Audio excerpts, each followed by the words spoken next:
नमस्कार। आज हम एक ऐसे मामले पर चर्चा करने जा रहे हैं जिसने पूरे देश में हलचल मचा दी है। बाबरी मस्जिद के नीचे राम मंदिर नहीं होने का बयान देने वाले पूर्व चीफ जस्टिस जस्टिस नरीमन ने एक बार फिर से न्यायपालिका की विश्वसनीयता पर सवाल उठाए हैं। क्या यह बयान एक नई बहस की शुरुआत है? क्या हमारे न्यायिक प्रणाली में धर्म और जाति का प्रभाव बढ़ रहा है? आइए इस मामले की गहराई में उतरते हैं। बाबरी मस्जिद और राम मंदिर का विवाद भारतीय इतिहास का एक महत्वपूर्ण और संवेदनशील मुद्दा है। 1992 में बाबरी मस्जिद का विध्वंस हुआ, जिसके बाद से यह मामला अदालतों में चला गया।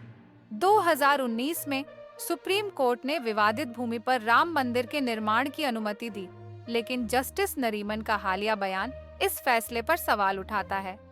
उन्होंने कहा कि बाबरी मस्जिद के नीचे कोई राम मंदिर नहीं मिला था और यह निर्णय धर्मनिरपेक्षता के सिद्धांत के खिलाफ है। इस मामले में कई प्रमुख व्यक्ति शामिल हैं, जैसे कि जस्टिस रंजन गोगोई, जो उस समय के चीफ जस्टिस थे, और अन्य जज जिन्होंने इस मामले में निर्णय लिया। यह मामला न केवल कानूनी दृष्टिकोण से महत्वपूर्ण है, बल्कि यह सामाजिक और राजनीतिक दृष्टिकोण से भी अत्यंत संवेदनशील है। जस्टिस नरीमन ने अपने बयान में कहा कि पिछले 10 वर्षों में न्यायपालिका की विश्वसनीयता पर गंभीर सवाल उठे हैं। उन्होंने यह भी कहा कि उच्चतम न्यायालय ने खुद माना था कि 1857 से 1949 तक मुसलमान वहां नमाज अदा करते थे। इसके बावजूद कोर्ट ने पूरा स्थल हिंदू पक्ष को सौंप दिया। इस मामले में कई जजों के प्रमोशन और उनके बाद के करियर पर भी सवाल उठाए जा रहे हैं। जस्टिस रंजन गोगोई, जो उस समय के चीफ जस्टिस थे, को रिटायरमेंट के 4 महीने बाद राज्यसभा में मनोनीत किया गया। क्या यह संयोग है या कुछ और? जस्टिस नरीमन के बयान ने एक नई बहस को जन्म दिया है कि क्या न्यायपालिका वास्तव में धर्म और जाति से ऊपर उठकर निर्णय ले रही है। इलाहाबाद हाई कोर्ट के जज शेखर यादव ने भी इस मुद्दे पर अपनी राय दी है, जिसमें उन्होंने कहा कि देश बहुसंख्यक की इच्छा पर काम करेगा। इस सब के बीच जनता की प्रतिक्रिया भी तेजी से सामने आ रही है। क्या लोग अब न्यायपालिका पर विश्वास खो रहे हैं? क्या यह मामला केवल एक कानूनी विवाद है या यह हमारे समाज के लिए एक बड़ा सवाल है? न्यायपालिका का कार्य केवल कानून का पालन करना नहीं है, बल्कि यह सुनिश्चित करना भी है कि सभी नागरिकों को समान न्याय मिले। जस्टिस नरीमन का बयान इस बात की ओर इशारा करता है कि क्या न्यायपालिका अपने मूल सिद्धांतों से भटक रही है? भारत में न्यायपालिका का इतिहास बहुत पुराना है और इसे हमेशा से एक स्वतंत्र संस्था माना गया है। लेकिन जब से बाबरी मस्जिद का मामला सामने आया है, तब से न्यायपालिका की स्वतंत्रता पर सवाल उठने लगे हैं। क्या यह संभव है कि न्यायपालिका राजनीतिक दबाव में आ गई है? इस मामले में कई जजों के प्रमोशन और उनके बाद के करियर पर भी सवाल उठाए जा रहे हैं। जस्टिस रंजन गोगोई, जो उस समय के चीफ जस्टिस थे, को रिटायरमेंट के 4 महीने बाद राज्यसभा में मनोनीत किया गया। क्या यह संयोग है या कुछ और? बाबरी मस्जिद का मामला केवल एक कानूनी विवाद नहीं है, बल्कि यह भारतीय समाज में गहरी ध्रुवीकरण का प्रतीक बन गया है। यह मामला हिंदू और मुस्लिम समुदायों के बीच तनाव को बढ़ाने का काम कर रहा है। जब जस्टिस नरीमन ने कहा कि बाबरी मस्जिद के नीचे कोई राम मंदिर नहीं मिला था, तो यह बयान न केवल कानूनी दृष्टिकोण से महत्वपूर्ण था, बल्कि यह सामाजिक और राजनीतिक दृष्टिकोण से भी एक बड़ा संदेश था।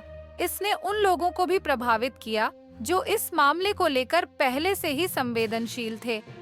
इस विवाद ने राजनीतिक दलों को भी अपने अपने हितों के अनुसार इसे भुनाने का मौका दिया है। भारतीय जनता पार्टी भाजपा ने इस मुद्दे को अपने चुनावी अभियान का एक महत्वपूर्ण हिस्सा बनाया है, जबकि अन्य दलों ने इसे धर्मनिरपेक्षता और सामाजिक सद्भाव के लिए खतरा बताया है।